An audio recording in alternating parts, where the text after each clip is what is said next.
అయితే ఈ ప్లానింగ్ డిపార్ట్మెంట్లో ఈ సంచులు మోసే భీమ్బాయ్ ఉంటారు ముఖ్యమంత్రి గారి దగ్గర, ఆయన పేరు చెప్పడం నాకు ఇష్టం లేదు కానీ ఆయన కంప్లీట్గా ఆయననే ఇన్ఛార్జ్ అన్నట్టు.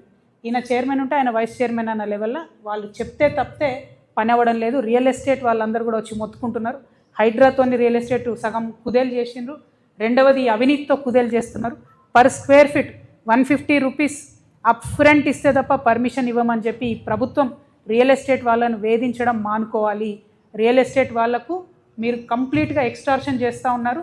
దీని మీద మీరు ఈ వేధింపులు మానుకోకపోతే, ఈ ఎక్స్టార్షన్ మానుకోకపోతే ఖచ్చితంగా అవసరమైతే ఈడీ వరకు కూడా కంప్లైంట్ ఇవ్వడానికి తెలంగాణ జాగృతి వెనుకాడదని చెప్పి ఈ సందర్భంగా తెలియజేస్తూ, మరి గుంపు మేస్త్రి గారు జిహెచ్ఎంసీ అంటే గ్రేటర్ హైదరాబాద్ మున్సిపల్ కార్పొరేషన్ కాదు, గుంపు మేస్త్రి గారి హయాంలో జరుగుతున్న మహా కరప్షన్ అని చెప్పి మేము చెప్పాలనుకుంటున్నాం.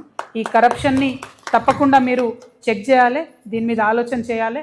మన హైదరాబాద్ సిటీ డెవలప్మెంట్ని పక్కకు పెట్టి ఈ అవినీతిని మీరు ఇంకా పెంచుకోవడానికి ఫ్యూచర్ సిటీని ముందుకు తీసుకొచ్చి పెడతా ఉన్నారు. అది కరెక్ట్ కాదు.